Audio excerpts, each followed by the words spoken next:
जामनगर से द्वारकाधीश मंदिर तक रिलायंस इंडस्ट्रीज के डायरेक्टर अनंत अंबानी ने पदयात्रा की। अनंत अंबानी मां नीता अंबानी और उनकी पत्नी राधिका मर्चेंट भी इस पदयात्रा में शामिल हुई। जगत मंदिर में भगवान द्वारकाधीश की पूजा अर्चना की गई। ये रिपोर्ट देखिए।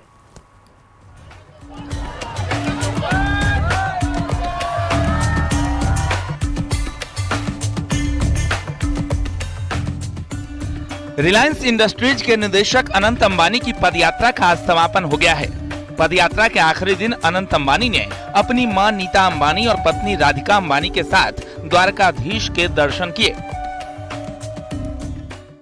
As a mother, it's a very proud feeling to see my youngest son Anant complete his Padyatra from Jamnagar to this divine place of Dwarkadish.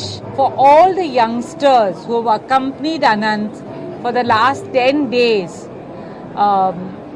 they are spreading our Sanskriti, our tradition, our culture and carrying it forward.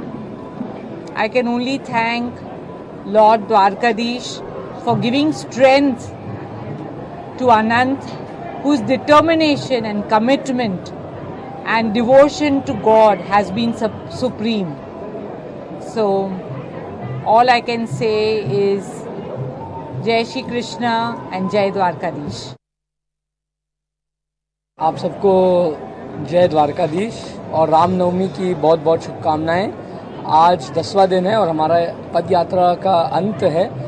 आप सबको श्री द्वारकाधीश आशीर्वाद दे और मेरा दर्शन हो चुका है और पद यात्रा का समर्पण हो चुका है। सबको जय द्वारकाधीश और आप सबका बहुत बहुत धन्यवाद। आज अनंत का 30th बर्थडे है और अनंत की इच्छा थी कि शादी के बाद वो इधर चल के आएंगे हमारे घर से, जामनगर से, और बहुत साल से ये इच्छा थी पर कोई साल नहीं हो पाया, कोई साल, और ये साल उन्होंने अपना मन लगा के ये कर दिखाया मुझे और मुझे बहुत गर्व है इन पे कि आज हम इनका बर्थडे श्री द्वारकाधीश के साथ सेलिब्रेट कर रहे हैं। Thank you everybody. और जो भी घर से उनको ये दुआ देते रहे कि उनका पदयात्रा सफल हो, उनको भी हमारी तरफ से थैंक यू वेरी मच कि आपकी उम्मीद हमारे साथ रही। Thank you. द्वारका पहुंचने पर अनंत अंबानी का भव्य स्वागत किया गया। अनंत अंबानी इससे पहले जगत मंदिर पहुंचे थे, जहां उनका ब्राह्मणों ने वैदिक मंत्रोच्चार के साथ स्वागत किया। इसके बाद अनंत ने द्वारकाधीश मंदिर में पूरे विधि विधान के साथ पूजा अर्चना की। अनंत अंबानी पिछले कई दिनों से जामनगर से द्वारकाधीश मंदिर तक पदयात्रा कर रहे थे। अपनी 10 दिन की पदयात्रा में उन्होंने 170 किलोमीटर का सफर किया। उन्होंने 29 मार्च को पदयात्रा की शुरुआत अपने पैतृक गृहनगर और कर्मभूमि जामनगर से की थी, जो रामनवमी के दिन द्वारका में संपन्न हुई।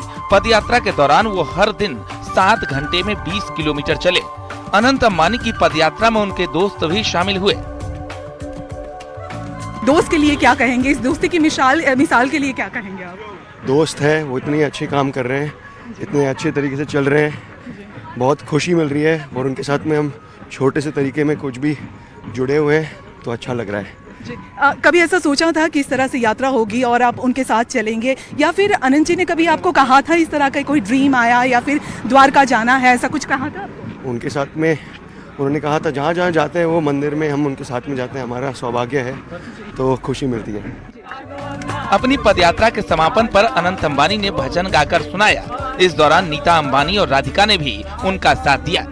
Bureau report, news 18।